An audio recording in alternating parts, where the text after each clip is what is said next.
कृपया सगळ्यांना विनंती, या व्यासपीठाच्या उजव्या बाजूच्या खुर्च्यावर सगळ्यांनी यावं। इकडच्या खुर्च्या सगळ्या भरलेल्या आहेत। पोलीस बांधवांना आणि शिवसैनिक तिथं व्यवस्थेमध्ये आहे, त्यांना विनंती आहे की आता सगळ्यांनी इकडे यावं। इकडे कोण उभे आहेत हे जरा जे उभे असलेले हे बाबा उभा नका राहू कोणी, आणि आतमध्ये नका येऊ। पहिलं गेट आता बंद करा, विनंती। या गेटनी सगळ्यांना आतमध्ये जाऊ द्यावं।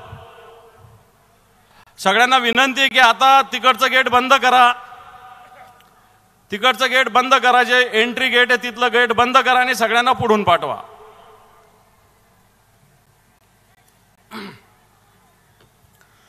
महाराष्ट्राची कुलस्वामिनी आई तुळजाभवानी, सह्याद्रीचा जाणता राजा छत्रपती शिवराय, हिंदू हृदय सम्राट शिवसेना प्रमुख श्रीमान बाळासाहेब ठाकरे यांना मानवंदना। उपस्थित आपले उमेदवार व शिवसेना नेते माननीय चंद्रकांतजी खैरे साहेब, मान्य विनोदजी घोसाळकर साहेब, मान्य किशोरजी पाटील, रमेशजी गायकवाड, अनिलजी पटेल, सुधाकर दादा, जे निष्ठावान आमदार आहेत आपले कन्नडचे उदयभाऊ राजपूत,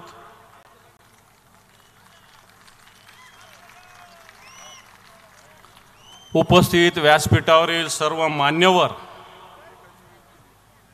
उद्धवजी ठाकरे साहेब 1-2 ते 3 मिनिटात इथं पोहोचतील, तोपर्यंत मी किल्ला लढवणार आहे आणि उद्धवजी आल्यानंतर फक्त खैरे साहेब आणि उद्धवजींचं भाषण होणार आहे। आत्ता कोणीतरी घोषणा दिली, या गद्दारांचं करायचं काय? काय करायचं?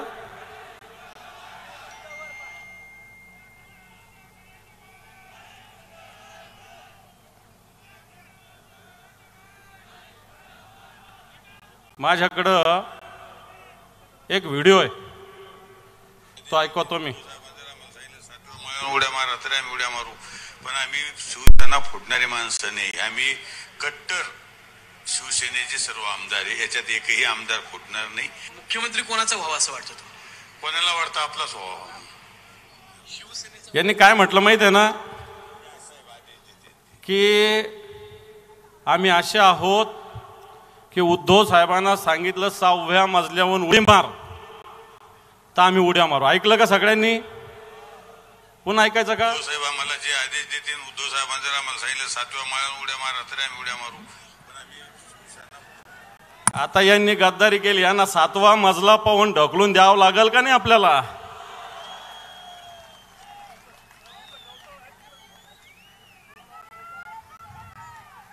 पन्नास खोके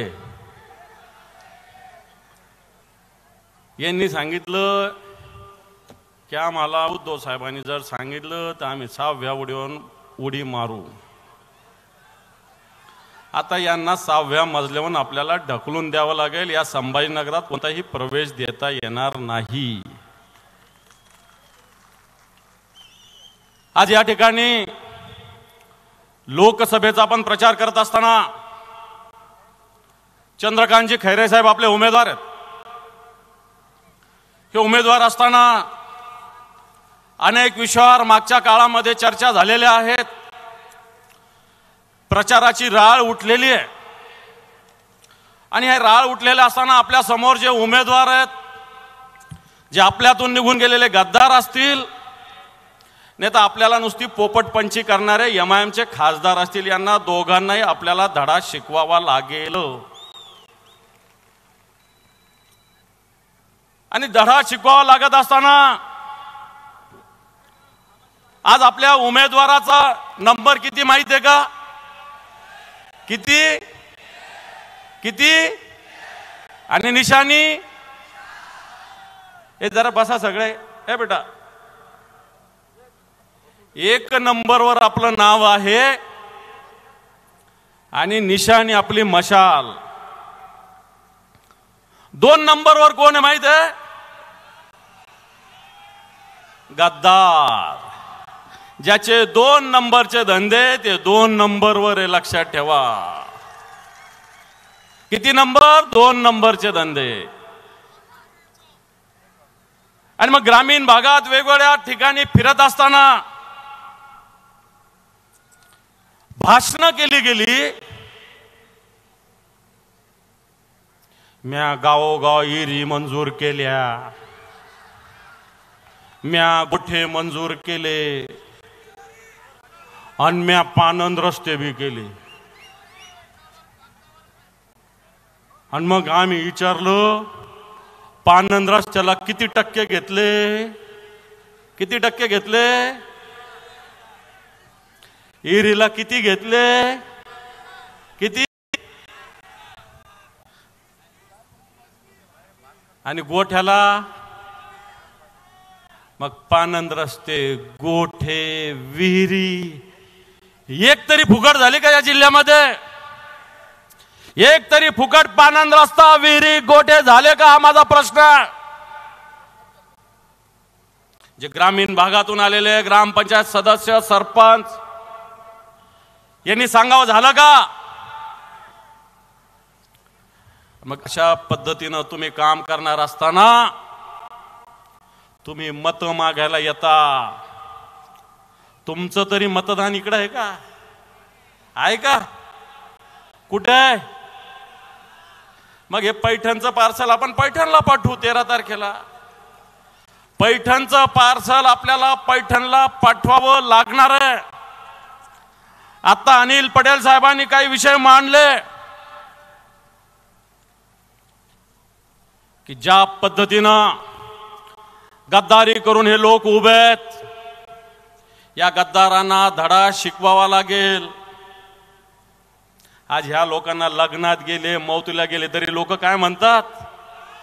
गद्दार आले म्हणतात, गद्दार. मला काल का परवा कोणीतरी सांगितलं, कुठंतरी आपल्याच कुठंतरी शहरामध्ये एका भागात एक गद्दार गेले तर लोक म्हणतात, गद्दार आले, गद्दार आले, गद्दार आले.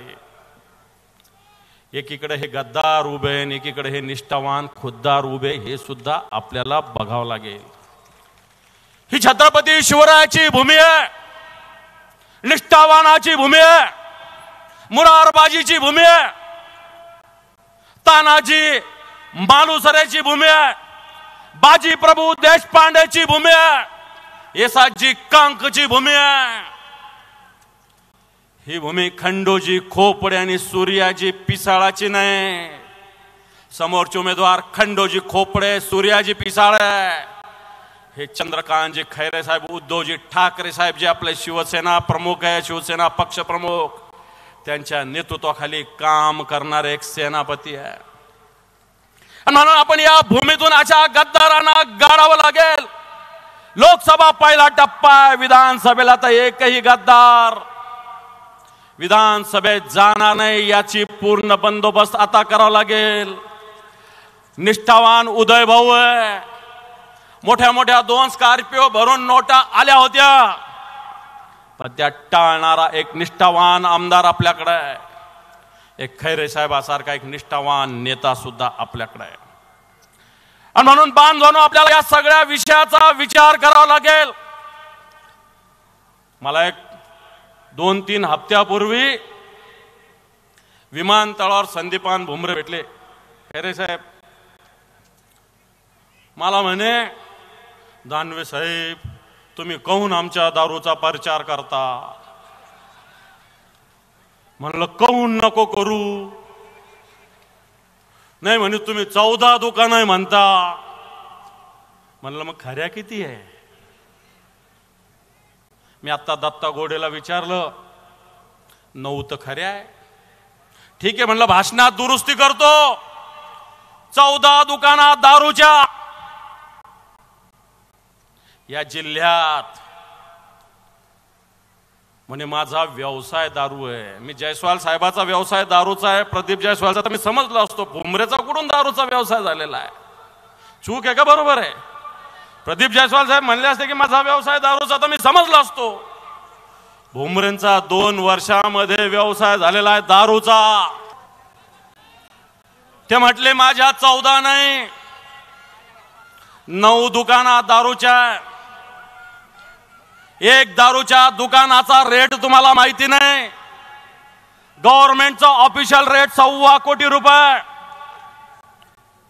ब्लॅक मध्ये घेतलं तर 6 कोटी 10 कोटी रुपये एका दारूच्या दुकानाचे रेट आहे. 2 वर्षामध्ये तुमच्याकडे 10-12 दारूच्या दुकाना येतात कशा? म्हणून अशा प्रकारचं पार्सल आपल्याला पैठणला परत पाठवावं लागणार आहे बांधवांनो. हे पार्सल आपल्याला इथं येता कामा नये. दुसरीकडे एक पोपटपंची करणारा उभा आहे MIMचा खासदार, जो 13 तारखेनंतर माजी खासदार होणार आहे. हा नुसतं भाषण करतो. अनेक आंदोलनं केली. नुसती तोडीपणीसाठी नामांतराच्या विरोधात आंदोलन केलं. MIDCच्या जमिनी रेसिडेन्शियल झाल्या म्हणून आंदोलन केले. गुटख्याच्या विरुद्ध आंदोलन केलं. दारूच्या दुकानाच्या विरुद्ध आंदोलन केलं. परंतु एकही आंदोलन सक्सेस झालं नाही. हे खऱ्या अर्थानं रजाकाराचे लोक आहेत. आणि म्हणून बांधवांनो, ही निवडणूक अतिशय महत्वाची आहे. आज या संभाजीनगरचा विकास शिवसेनेनं साधलेला आहे. आज खऱ्या अर्थानं शेतकऱ्यांचा विकास शिवसेनेनं साधलेला आहे. खैरे साहेबांनी काय केलं अशा प्रकारचा प्रश्न अनेक लोक विचारतात. या खैरे साहेबांना गरीब मुला मुलींचे लग्न केलेले आहे. या खैरे साहेबांनी या संभाजीनगरात पासपोर्ट ऑफिस आणलेलं आहे. या खैरे साहेबांना सोलापूर धुळे रस्ता जेव्हा काँग्रेसची सत्ता देशात होती तो आणलेला आहे. या खैरे साहेबांना नगर नाक्यापासून होणारे 160 लोक मेले होते, तो रस्ता खैरे साहेबांना केलेला आहे. विचारता काय खैरे साहेबांनी केला? समांतर जलवाहिनी या संभाजीनगरात आली ती खैरे साहेबांना आणलेली आहे. भूमिगत गटार योजना जी आणली होती ती खैरे साहेबांना आणलेली आहे. म्हणून या संभाजीनगरचा जो विकास झालेला आहे तो शिवसेनेने साधलेला आहे. ग्रामीण भागातला असेल, शहरी भागातला असेल, उद्धवजी ठाकरे साहेबांचं सरकार होतं. या शहरासाठी 2,500 कोटी रुपये उद्धवजी ठाकरे साहेबांनी दिले. 2,500 कोटी रुपये. या 2,500 कोटीमध्ये 1,100 कोटीचे काम सुरू झाले होते. या 1,100 कोटीमध्ये अनेक कामं सांगता येईल. या शहरातली पिण्याच्या पाण्याची योजना उद्धवजी ठाकरे साहेबांना सुरू केलेली आहे. ज्यावेळी 1,680 कोटीची होती, आता 2,700 कोटीची आहे. बाळासाहेब ठाकरे यांच्या स्मारक उद्धवजींच्या नेतृत्वाखाली झालेलं आहे. या शहरात सफारी पार्कचं काम शिवसेनेनं सुरू केलेलं आहे. या शहरात जे रस्ते गुळगुळीत झालेले आहे हे उद्धवजी ठाकरे साहेब मुख्यमंत्री होते. आपल्या महापालिकेत एक खडकू नव्हता. 152 कोटी रुपये उद्धवजी ठाकरे साहेबांना मंजूर केलेले आहे. या शहरामध्ये महानगरपालिकेसाठी एक इमारत बांधण्याचं स्वप्न उद्धवजींनी बाळगलं होतं. या शहरामध्ये कोविडच्या काळामध्ये 250 बेडचं हॉस्पिटल उद्धवजीनं बांधलेलं आहे. या शहरामध्ये लॅब शिवसेनेनं सुरू आहे. या शहरामध्ये स्मार्ट बस शिवसेनेनं केलेली आहे. या शहरामधला कचऱ्याचा प्रश्न होता, आपल्याला आठवत असेल. ह्या कचऱ्याचा प्रश्न कोणी सोडवला असेल तर तो उद्धवजी ठाकरे साहेबांनी सोडवलेला आहे. या शहरात 9 कचरा प्रक्रिया केंद्र कोणी सुरू केले? हे उद्धवजी ठाकरे साहेबांनी सुरू केलेले आहे. या शहरामध्ये बायोमिथेन प्रकल्प कोणी सुरू केला? तो उद्धवजी ठाकरे साहेबांनी केलेला आहे. या शहरात ठिकठिकाणी सायकल ट्रॅक कोणी केले? ज्यावेळेस उद्धव सरकार होतं. या शहरात जे बस थांबे झालेले 100 हे उद्धवजींच्या काळामध्ये झालेले.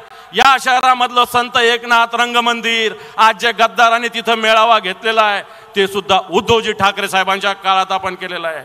या शहराला स्विमिंग पूल याचं नूतनीकरण उद्धवजी ठाकरे साहेबांच्या काळात झालेलं आहे. या शहरातलं घाटीचं विस्तारीकरण 165 बेड उद्धवजींच्या काळात वाढलेले.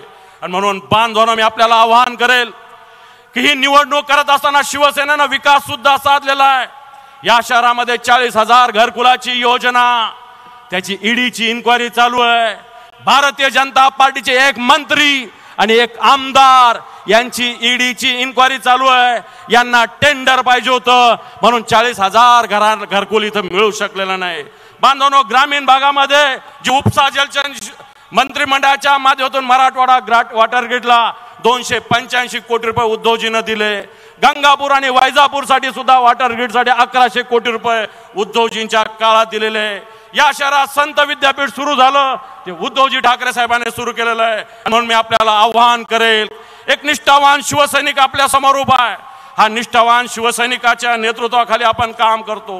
हा शिवसैनिक एका व्याख्यानामध्ये एक वक्ता बोललाय, हा शिवसैनिक झुकता नहीं, हा शिवसैनिक रुकता नहीं और ये शिवसैनिक बिकता तो बिलकुल नहीं. असा शिवसैनिक आपल्या समोर उभा आहे आणि म्हणून मशालीला विजय करा अशा प्रकारचं आव्हान करतो आणि थांबतो. जय हिंद, जय महाराष्ट्र.